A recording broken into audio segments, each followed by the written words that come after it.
Señor Borrás, usted que ha estudiado a fondo la doctrina católica como la protestante, ¿podría resumirnos las principales diferencias existentes entre ambos grupos?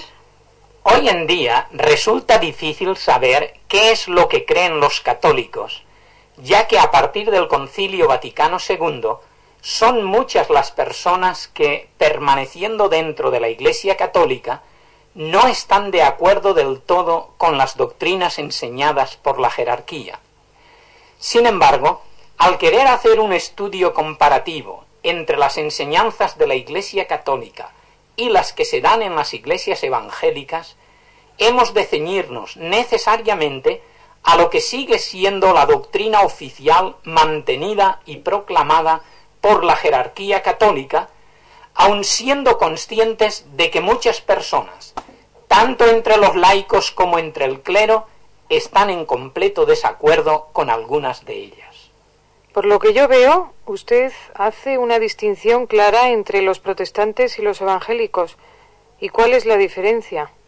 En un sentido amplio, el término protestantes comprende a todos los cristianos que siguen las directrices de la Reforma iniciada en el siglo XVI por Lutero, Calvino, Zwinglio y otros reformadores. Pero dentro del campo reformado suele hacerse una nueva distinción entre protestantes como tales y evangélicos. Por protestantes suelen entenderse las iglesias reformadas que tienen una estructura jerárquica y con organización eclesiástica nacional, que suelen aceptar como doctrinas las contenidas en tal o cual credo. En general, estas iglesias son más tradicionales y más formales en su manera de celebrar el culto, con bastante énfasis en la liturgia. Por lo general practican el bautismo infantil. Por evangélicos, en cambio, se entienden aquellos grupos de cristianos que componen iglesias locales independientes entre sí, con un sistema de gobierno democrático, sin jerarquías eclesiásticas, con autoridad sobre las congregaciones locales. En cuanto al culto, suelen ser más libres e informales, con más participación espontánea por parte de la congregación. Suelen hacer más énfasis en la experiencia personal del individuo y, por lo general, practican el bautismo de creyentes por inmersión.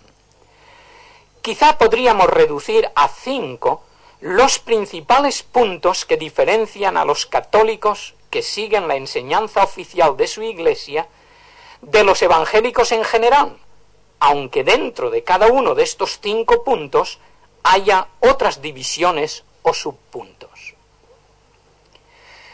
Primero, importancia de la Biblia.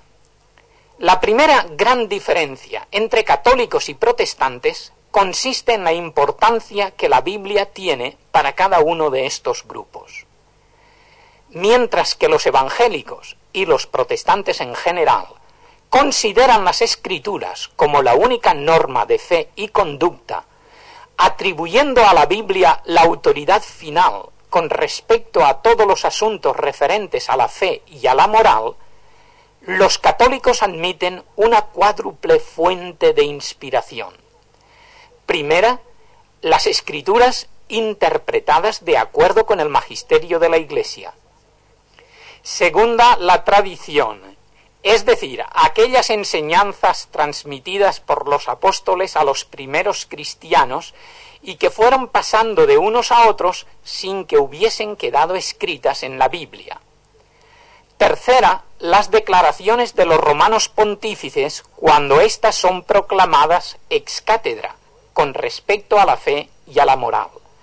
Tales doctrinas son llamadas dogmas y deben ser creídas por todos los católicos como reveladas por Dios. Y por último, cuarta, los concilios ecuménicos, que son reuniones oficiales de obispos y otras autoridades eclesiásticas del mundo entero, convocadas normalmente por el romano pontífice. El primero de estos concilios tuvo lugar en Nicea en el año 325, y en él se condenó el arrianismo. El último concilio ecuménico, que es el 21 en la historia del cristianismo, tuvo lugar en Roma en 1962-63 y es conocido como el Vaticano II. O sea, que la autoridad final entre los católicos radica en la Iglesia, ¿no es así? Efectivamente, por ser ella la que interpreta la Biblia y la tradición, así como la que hace las formulaciones conciliares y papales. Los evangélicos, por el contrario, insisten en la sola escritura, sólo la palabra de Dios como autoridad final, basados en el propio testimonio de la Biblia. Miremos lo que dice el propio Jesús cuando los judíos rehusaban reconocerle. Juan 5:39. Escudriñad las Escrituras, porque a vosotros os parece que en ellas tenéis la vida eterna, y ellas son las que dan testimonio de mí. Miremos cómo actuaban los judíos de Berea cuando Pablo y Silas les anunciaron el Evangelio en la sinagoga. Hechos 17:11. Y estos eran más nobles que los que estaban en Tesalónica, pues recibieron la palabra con toda solicitud, escudriñando cada día las Escrituras, para ver si estas cosas eran así. Miremos también cómo Pablo ratificaba sus enseñanzas con el testimonio de las Escrituras. 1 Corintios 15, 3 y 4, donde dice: porque primeramente os he enseñado lo que asimismo recibí, que Cristo murió por nuestros pecados conforme a las Escrituras, y que fue sepultado y que resucitó al tercer día conforme a las Escrituras. ¿Son exactamente iguales la Biblia católica y la protestante? El texto es exactamente igual, puesto que solo hay una Biblia. El ser católica o protestante depende del traductor que ha preparado la versión. Ahora bien, hay dos diferencias importantes entre las versiones católicas y las versiones protestantes. La primera diferencia consiste en que la versión protestante contiene en el Antiguo Testamento el canon palestiniano, es decir, la lista de los libros admitidos como inspirados por los judíos de Palestina, un total de 39. Mientras que las versiones católicas contienen el canon alejandrino, o sea, la lista de los libros considerados como inspirados por los judíos que residían en Alejandría y que forman un total de 46. Es decir, que el número de libros del Antiguo Testamento en las versiones católicas supera en 7 a las de los protestantes. Estos consideran esos 7 libros y algunas otras secciones como apócrifos. ¿Y cómo sabemos cuál de las dos versiones posee los libros correctos? Bueno, sabemos que Jesús y los apóstoles usaron el canon hebreo o palestiniano, es decir, los libros que hoy poseen las Biblias protestantes. Resulta curioso saber que en tiempos de Jesús, la Septuaginta, que es la versión en griego, estaba muy difundida y que Jesús y los apóstoles citan esa versión cuando apelan al Antiguo Testamento. Sin embargo, es curioso saber que en ninguna ocasión citan uno de los llamados libros apócrifos. Tampoco fueron aceptados dichos libros por los primeros padres apostólicos. San Jerónimo se opuso a ellos a pesar de que los tradujo al latín y los incorporó a la Vulgata, aclarando que no formaban parte de la Biblia hebrea. San Agustín, sin embargo, sí que los aceptó, pero otorgándoles un grado menor de autoridad y designándolos con el nombre de deuterocanónicos, es decir, con un grado de inspiración inferior a los otros libros designados con el nombre de canónicos.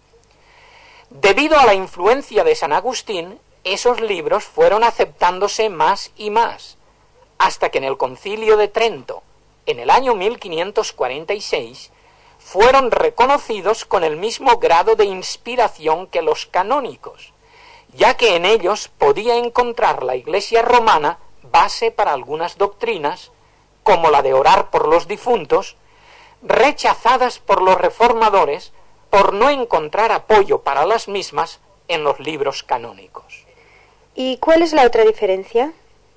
La segunda diferencia consiste en que las Biblias llamadas protestantes contienen simplemente el texto bíblico, mientras que las Biblias llamadas católicas contienen, además del texto bíblico, notas aclaratorias al pie de la página explicando, según la doctrina católica, aquellos pasajes que pudieran ser confusos o que abiertamente contradijesen la enseñanza oficial católica.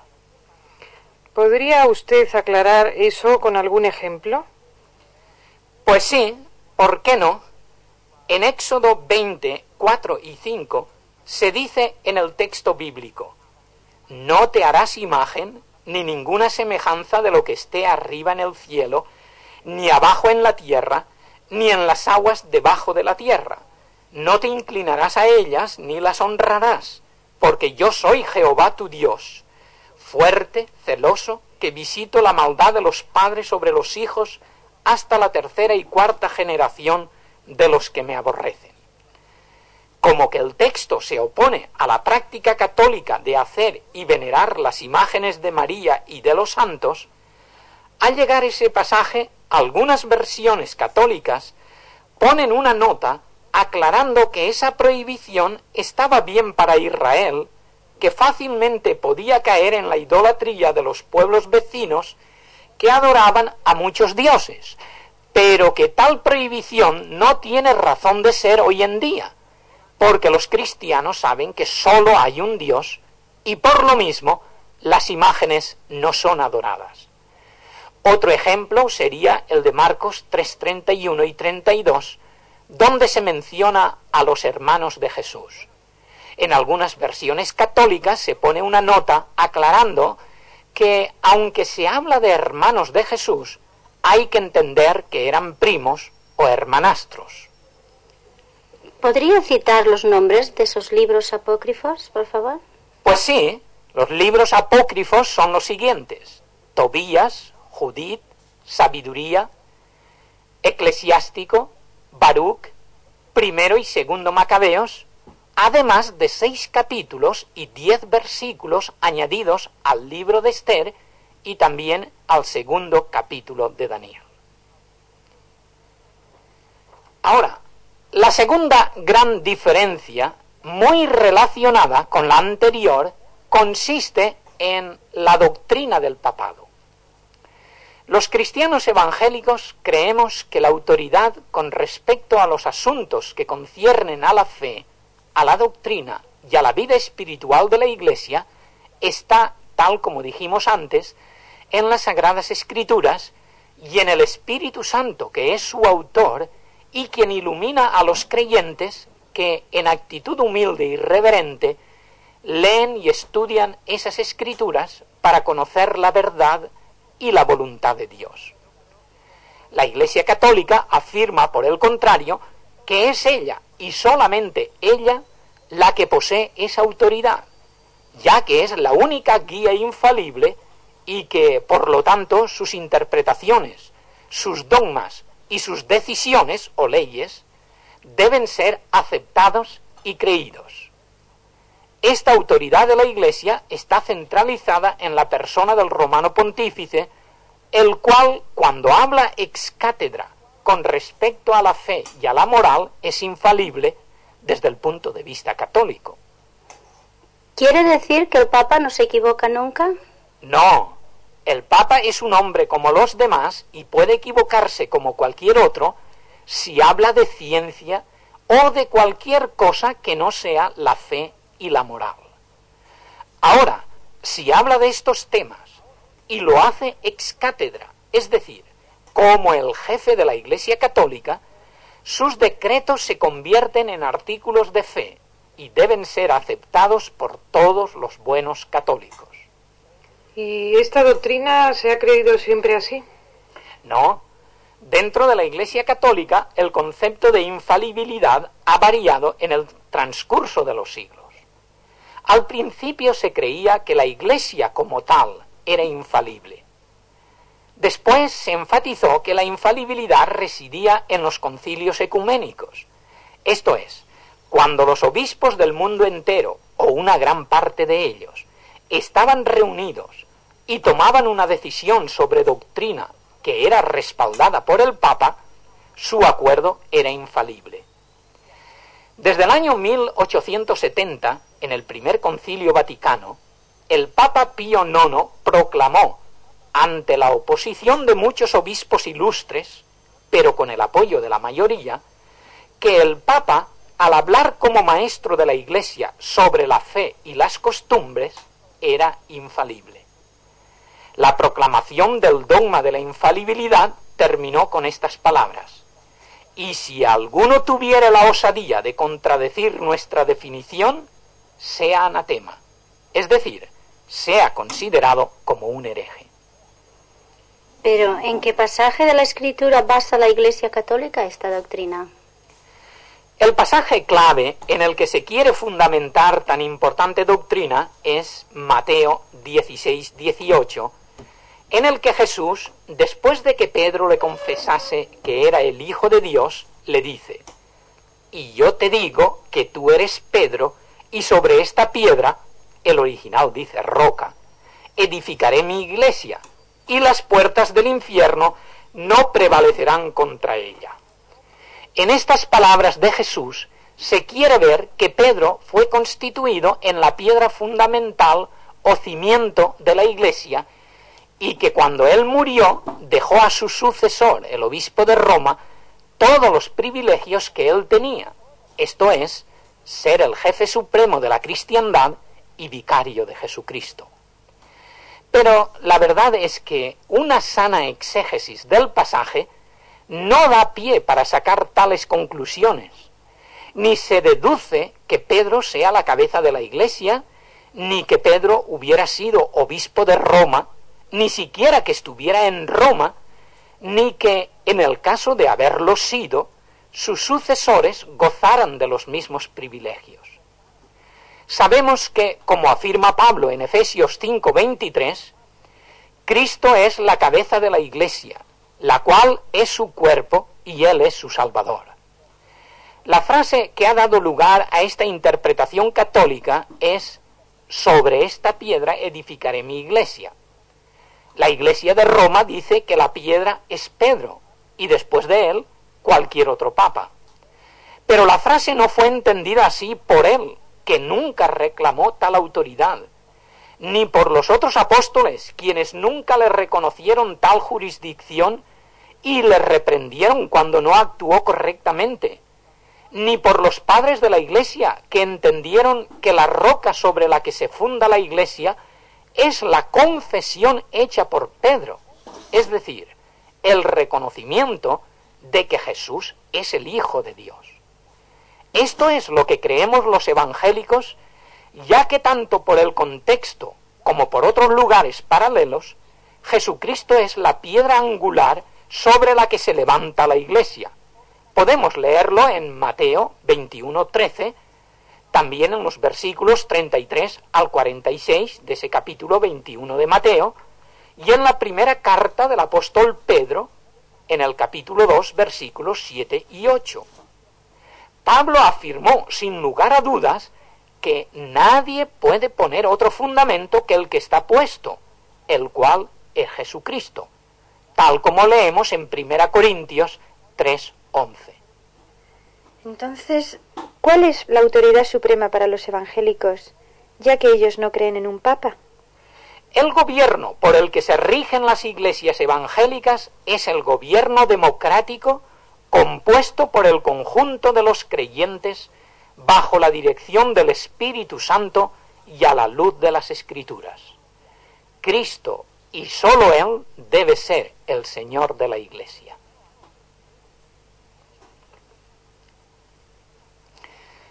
La tercera diferencia importante tiene que ver con el concepto de la salvación. Los evangélicos creemos que la salvación es un don de Dios que se obtiene por pura gracia mediante la fe en Cristo Jesús, a quien se acepta como único y suficiente Salvador personal. Porque de tal manera amó Dios al mundo que ha dado a su Hijo unigénito, para que todo aquel que en él cree no se pierda, mas tenga vida eterna. Leemos en Juan 3:16. Los católicos enseñan que las buenas obras no sólo nos justifican delante de Dios, tal como afirmó el Concilio de Trento en su sesión número 6, sino que son esenciales para la salvación. Así lo afirma el Canon 24 de ese mismo Concilio de Trento. Aunque la salvación es un don de Dios, según la Iglesia Católica, ésta se alcanza mediante la recepción de los sacramentos, que son los medios o canales instituidos por Cristo para otorgar la gracia salvífica a las personas. Estos sacramentos, de acuerdo con la doctrina romana, son 7: bautismo, confirmación, penitencia o confesión auricular, comunión, extremaunción, orden sacerdotal y matrimonio. Los evangélicos no aceptan los 7 sacramentos. ¿Por qué?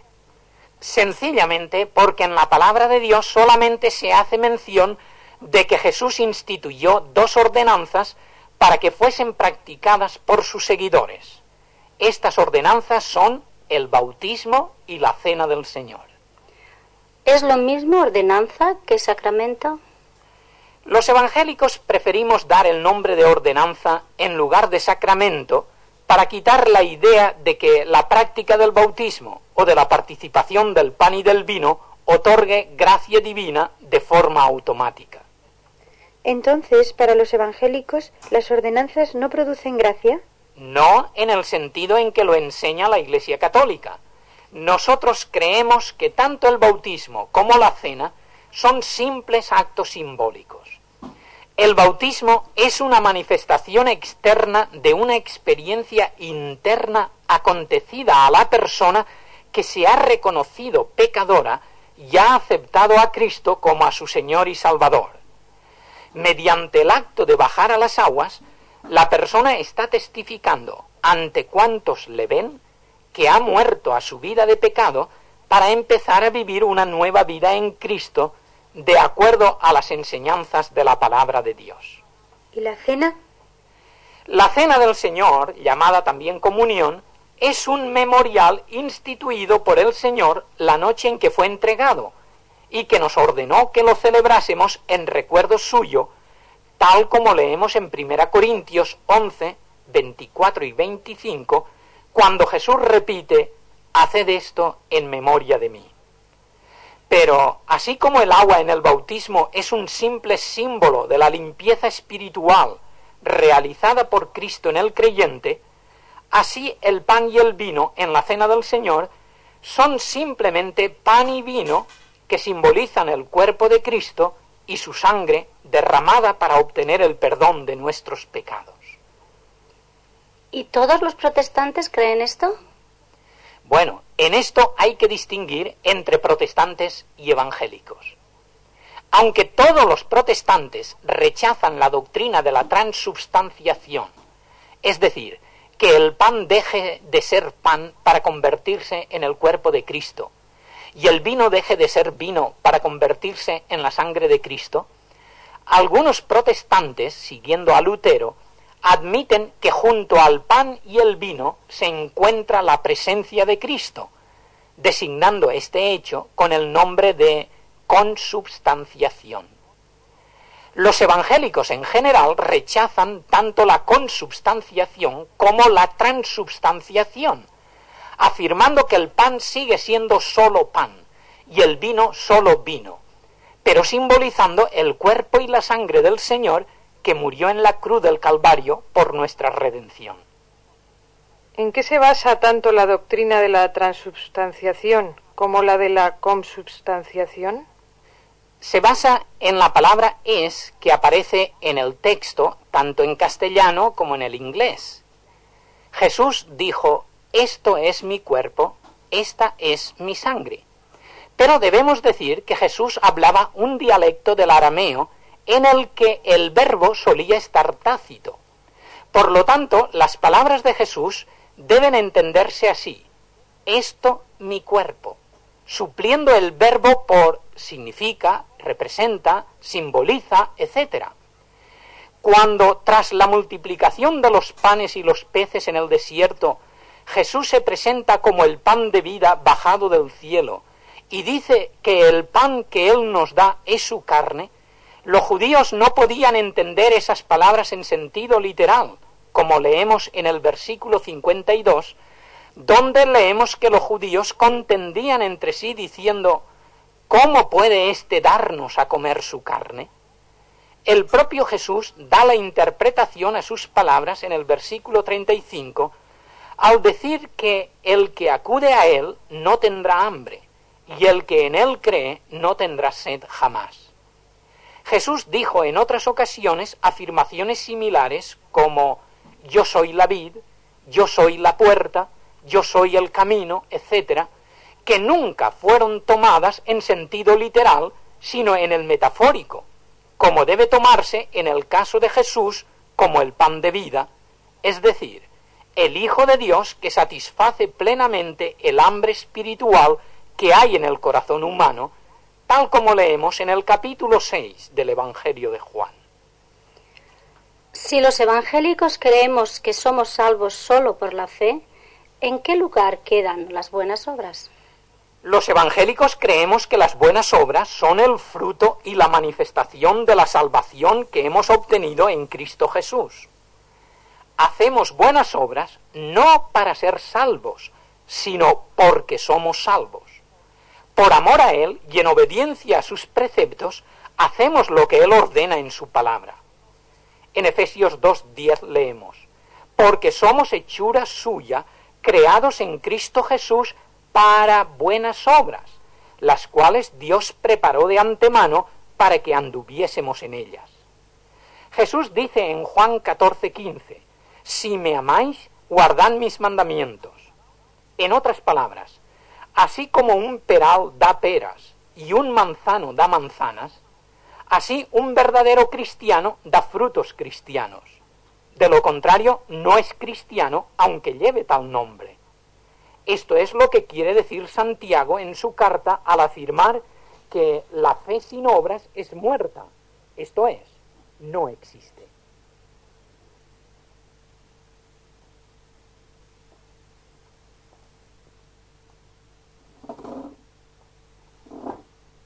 ¿Podría decirnos en qué consiste esa fe salvadora? Porque no creo que la fe consista en repetir de memoria unas frases doctrinales. Efectivamente, tiene usted razón. La fe no consiste en repetir de carretilla el credo, ni en aceptar intelectualmente tal o cual creencia. La fe que salva consiste en reconocer que Cristo Jesús es el Hijo de Dios, que vino al mundo para salvar a los pecadores y que, siendo yo un pecador, murió en la cruz por mí. Yo acepto como mío su sacrificio, y reconociéndome pecador, me aplico a mí mismo el sacrificio que Él hizo. Entonces, Dios no me mira tal como soy, sino a través de su Hijo amado. Me ve como si yo fuera justo, aunque no lo sea. Es decir, que aunque no soy justo, estoy justificado delante de Dios por medio de Cristo, que sí fue justo. Esto es lo que Pablo afirma en Romanos 5:1 al escribir: justificados pues por la fe, tenemos paz para con Dios por medio de nuestro Señor Jesucristo. O sea, que si yo creo que soy una pecadora y que Cristo murió por mí en la cruz, ya soy salva, ¿no? Sí, con todo lo que ello implica. Es decir, que el creer verdaderamente eso que usted termina de decir indica que usted se pone plenamente en las manos del Señor, confiando absolutamente en Él, aceptando como verdad lo que Él nos ha dicho acerca de Dios, de la vida eterna, de nosotros mismos, y obedeciendo los mandamientos que Él nos ha dado. Esto es lo que Él nos dice en Juan 15:4, cuando afirma: vosotros sois mis amigos si hiciereis las cosas que yo os mando. La cuarta idea importante que diferencia a católicos y protestantes es la idea del sacerdocio. Los evangélicos creemos que cada uno de los creyentes somos un sacerdote, pudiendo acudir directamente a Dios sin necesidad de intermediarios. Esto encierra la doble faceta de, primero, acudir directa y personalmente al Señor en oración y arrepentimiento.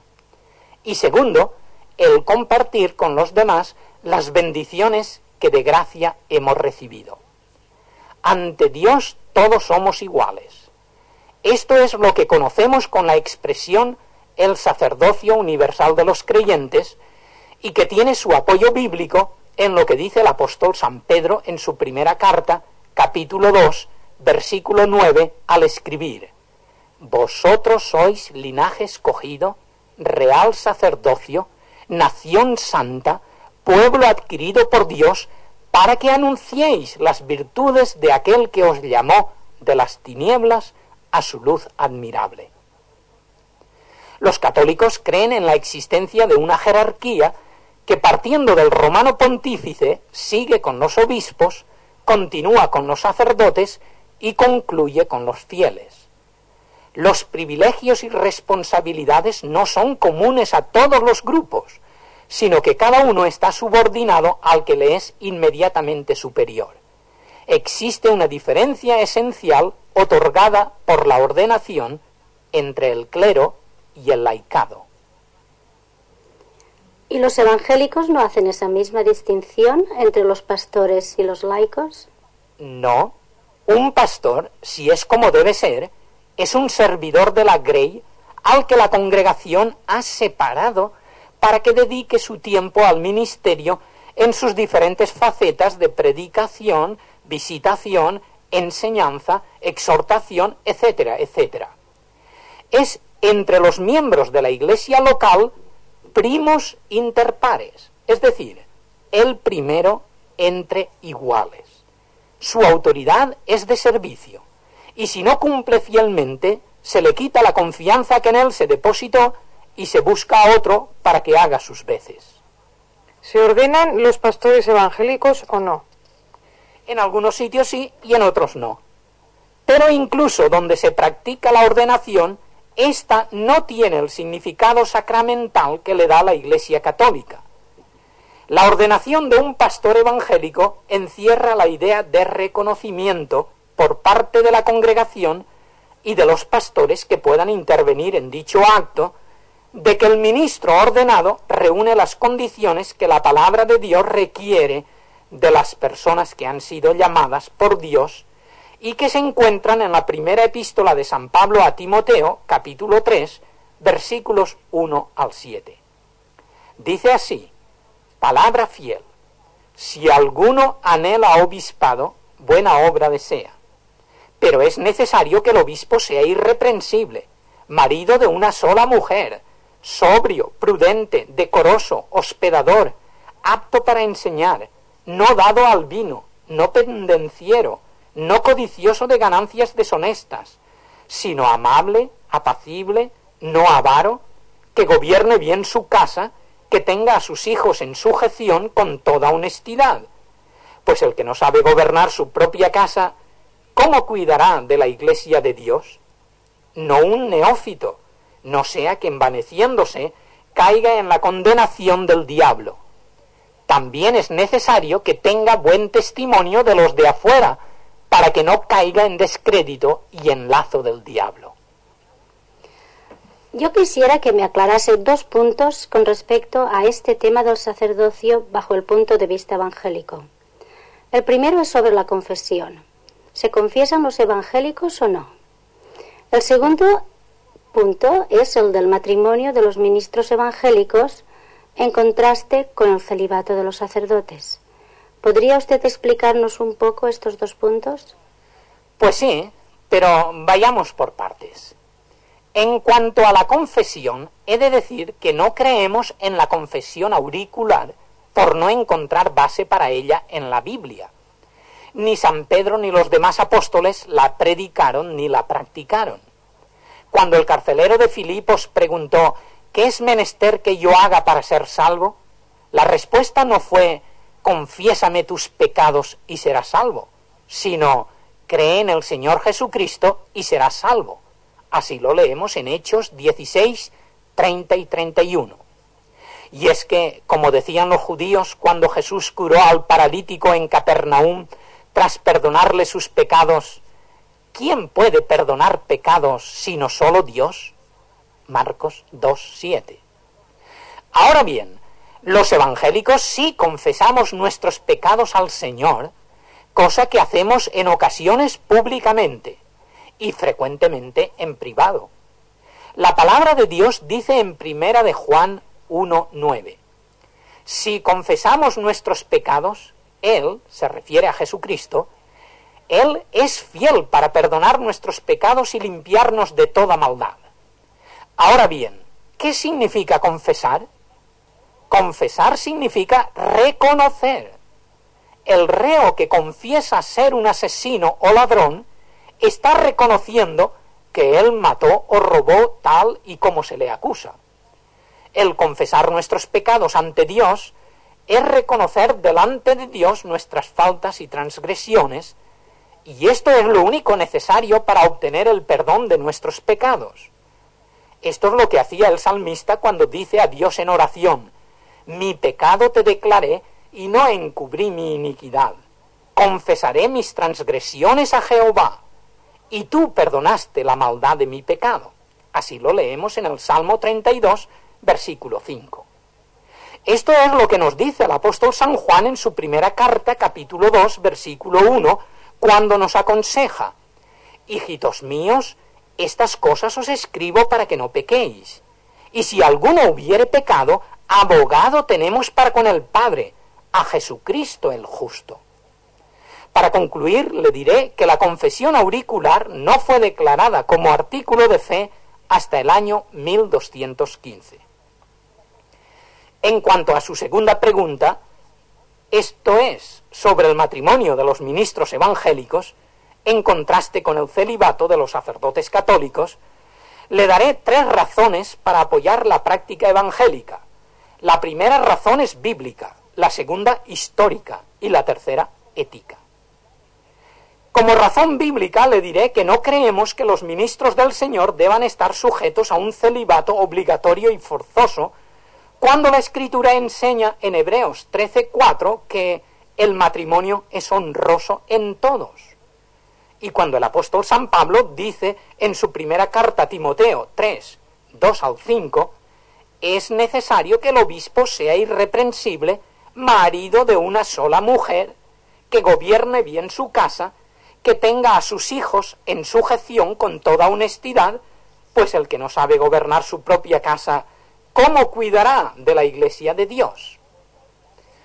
Como razón histórica le diré que cualquier persona conocedora de la historia del cristianismo sabe que los sacerdotes católicos estuvieron facultados para casarse hasta finales del siglo XI, concretamente hasta el año 1079, y que en la Iglesia greco-ortodoxa se siguen casando hasta en nuestros días. Con ello no hacen más que seguir el ejemplo de los apóstoles, tal como afirma Pablo en su primera carta a los Corintios, donde dice: no tenemos derecho de traer con nosotros una hermana por mujer, como también los otros apóstoles y los hermanos del Señor y Cefas, es decir, el apóstol San Pedro. Así lo leemos en 1 Corintios 9:5. Y Lucas nos recuerda cómo Jesús curó a la suegra de Pedro, que se hallaba en cama con fiebre, tal como lo leemos en su Evangelio en el capítulo 4, los versículos 38 y 39. Jesús no vio inconveniente en llamar como apóstoles a hombres casados. Y por último, como razón ética, le diré: ¿no es cierto que un ministro del Señor puede comprender mejor a las personas confiadas a su cuidado y dirección, a la vez que simpatizar con ellas, si este ministro conoce por experiencia sus necesidades y sus privaciones, sus tristezas y sus alegrías, tal y como se encuentran en la vida del hogar doméstico? Es necesario ser padre para poder sentir, amar y aconsejar como padre. ¿Cómo ¿Cómo hablar de la familia cuando no se conocen los dulces goces y los deberes santos que lleva consigo la familia? ¿Cuántas frustraciones, vocaciones perdidas y escándalos nefastos por causa del celibato? Bien dice Pablo en 1 Corintios 7:2 que para evitar la fornicación, cada uno tenga su propia mujer. Para concluir este punto, permita que le cite las palabras de un autor católico, Eneas Silvio, que posteriormente fue pontífice con el nombre de Pío II. Si ha habido muy poderosas razones para prohibir el matrimonio a los sacerdotes, las hay más poderosas todavía para volvérselo a permitir. Y por último, la última gran diferencia que podemos mencionar entre evangélicos y católicos se encuentra en la forma de celebrar sus cultos. En las iglesias evangélicas no se tienen altares ni imágenes. El culto suele ser sencillo, girando alrededor de la predicación de la palabra de Dios, sin ningún tipo de ritual y con amplia participación de los asistentes. Las oraciones son espontáneas, interviniendo en muchos casos los feligreses de forma libre y voluntaria. En las iglesias católicas, cuyos templos son, por lo general, mucho más lujosos, se tienen altares con diversas imágenes a María y a los santos. Sus cultos son más ceremoniales y sus oraciones suelen estar preparadas y escritas de antemano para las distintas festividades de acuerdo con un calendario litúrgico. En las iglesias evangélicas solo se tiene una cruz, ¿verdad? En algunas iglesias evangélicas, no en todas, se tiene la cruz, que es el símbolo de nuestra redención, pero siempre sin la figura del Cristo muerto, ya que con ello proclamamos que nuestro Señor no quedó muerto, sino que resucitó. En algunas iglesias hay textos bíblicos en las paredes para que sirvan de inspiración a los asistentes. El tener imágenes de Cristo, María o los santos es algo a lo que se oponen los evangélicos por estar clara y repetidamente prohibido en las Escrituras. El honrarlas y venerarlas resulta un acto de idolatría condenado en Éxodo 24, donde el Señor claramente dice: no te harás imagen ni ninguna semejanza de lo que esté arriba en el cielo, ni abajo en la tierra, ni en las aguas debajo de la tierra. No te inclinarás a ellas, ni las honrarás. Pero los católicos no adoran a las imágenes. Para ellos son solo libros abiertos que les enseñan que se puede vivir santamente en el mundo. ¿No es así? Teóricamente así es. En la práctica no siempre es así. Teológicamente hablando, la Iglesia católica distingue 3 tipos de culto. Primero, el de latría o culto de adoración que se reserva exclusivamente a Dios. Segundo, el de dulía o culto de veneración dedicado a los santos que son los siervos de Dios. Y tercero, el de hiperdulía, que significa más que dulía, que es el culto dedicado a María, considerada como Madre de Dios. Este culto ocupa un lugar más alto que el de dulía, pero menos que el de latría. Sin embargo, la gente sencilla no distingue las diferencias entre los diversos tipos de culto y se arrodilla ante las imágenes, encendiéndoles cirios y pidiéndoles favores. Esto es pura idolatría. Naturalmente, los sacerdotes y las personas instruidas de la Iglesia católica no cometen tales errores, pero tampoco enseñan con claridad a la gente sencilla que tales prácticas son opuestas a la palabra de Dios. Yo les recomiendo que lean cuidadosamente lo que el profeta Isaías dice en el capítulo 44, los versículos 9 al 20. Me gustaría que nos hablase un poco sobre el concepto que los evangélicos tienen de María, la Madre del Señor Jesucristo. Pues sí, este es uno de los puntos importantes que suele tratarse en el diálogo entre protestantes y católicos. Precisamente debido a la gran importancia de este asunto, ya que no podemos resumirlo en pocas palabras, he preparado otra cinta completa sobre el particular, ya que son muchas las personas que desean saber qué es lo que los evangélicos creemos sobre María. En esa cinta expongo lo que la palabra de Dios dice sobre tan importante tema, qué es lo que los evangélicos creemos sobre la bienaventurada Madre del Salvador, por estar basado en la Sagrada Escritura, y qué es lo que no creemos respecto a ella, por no tener fundamento en la Biblia, que es nuestra única norma de fe y conducta.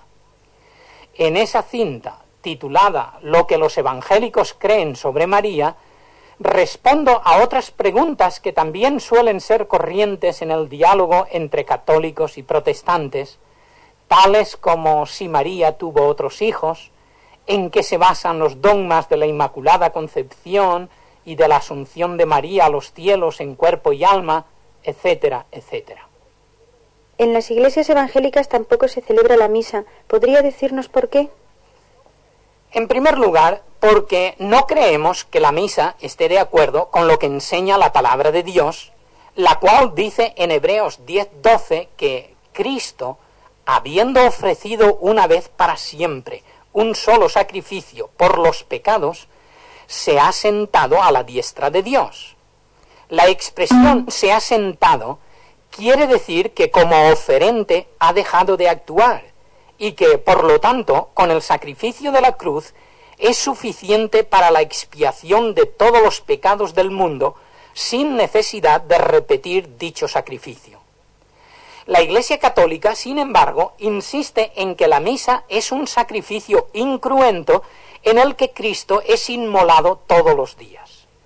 El Concilio de Trento afirmó: si alguno dijere que en la misa no se ofrece a Dios un sacrificio propio y verdadero, sea anatema. Esta misma doctrina fue ratificada por el Vaticano II en el punto 3 de la Constitución dogmática sobre la Iglesia, al afirmar: la obra de nuestra redención se efectúa cuantas veces se celebra en el altar el sacrificio de la misa. Según la doctrina católica, la misa es la repetición del mismo sacrificio realizado por Cristo en la cruz del Calvario y que puede ofrecer a Dios por los vivos y por los difuntos. ¿Quiere decir que los católicos enseñan que la misa es el mismo sacrificio de la cruz? Eso es. Mire lo que dice el catecismo del padre Ripalda, ampliamente difundido entre los católicos. ¿Es la misa un sacrificio diferente del de la crucifixión? Y responde: no, porque el mismo Cristo, que una vez se ofreció a sí mismo en sacrificio cruento a su eterno Padre sobre la cruz, continúa ofreciéndose en sacrificio incruento por las manos de un sacerdote sobre el altar. Los evangélicos creemos, porque así lo dice la Sagrada Escritura, que Cristo fue ofrecido una sola vez y una vez por todos, y no necesita que los sacerdotes repitan ese sacrificio diariamente. ¿Podría decirme en qué parte de la Escritura se afirma eso? Pues sí, en la Epístola a los Hebreos, donde el autor compara a Cristo con los sacerdotes antiguos y la eficiencia del sacrificio de Cristo, que no necesita repetirse, con los sacrificios antiguos que tenían que repetirse diariamente. Leamos lo que dice esta carta en el capítulo 7, versículos 26 y 27, donde, hablando de Cristo, afirma: porque tal sumo sacerdote nos convenía, santo, inocente, sin mancha, apartado de los pecadores y hecho más sublime que los cielos, que no tiene necesidad cada día, como aquellos sumos sacerdotes, de ofrecer primero sacrificios por sus propios pecados y luego por los del pueblo, porque esto lo hizo una vez para siempre, ofreciéndose a sí mismo. Y en el capítulo 9 del mismo libro de la Epístola a los Hebreos, los versículos 25 al 28, leemos: y no para ofrecerse muchas veces, como entra el sumo sacerdote en el lugar santísimo cada año con sangre ajena, pero ahora se presentó una vez para siempre por el sacrificio de sí mismo, para quitar de en medio el pecado.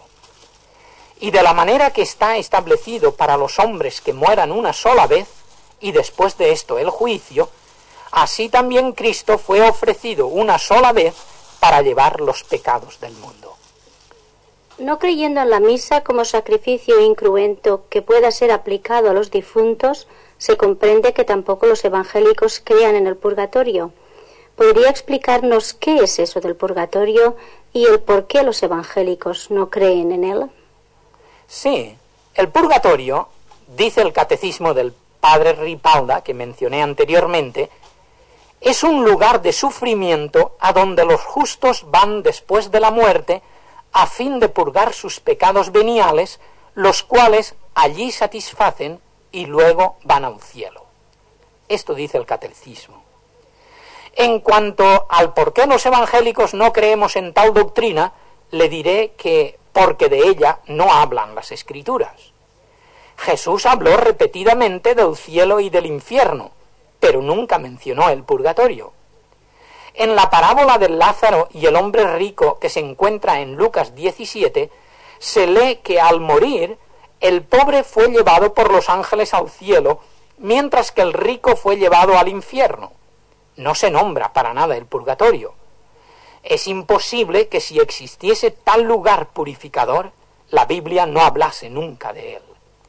Sin embargo, hay muchos pasajes en los que se nos dice la única manera por la que los hombres son purificados por medio de nuestro Señor Jesucristo. Escuchemos lo que enseña el apóstol Pablo. Ahora, pues, ninguna condenación hay para los que están en Cristo Jesús. Romanos 8:1. Leamos lo que nos dice el apóstol Juan. En su primera carta, capítulo 1, versículo 7, dice: la sangre de Jesucristo nos limpia de todo pecado. No es que nos limpia de los pecados grandes y no de los pequeños, que se han de purgar en un lugar de tormento, no. Nos limpia de todo pecado. Y ese todo incluye tanto a los mortales como a los veniales, que no es más que una división creada por los hombres.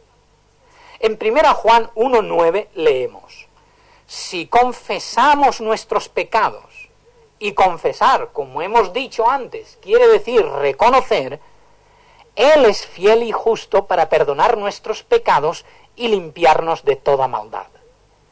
También el autor de la carta a los Hebreos nos dice que Cristo, habiendo efectuado la purificación de nuestros pecados por medio de sí mismo, se sentó a la diestra de la majestad en las alturas. Capítulo 1, versículo 3.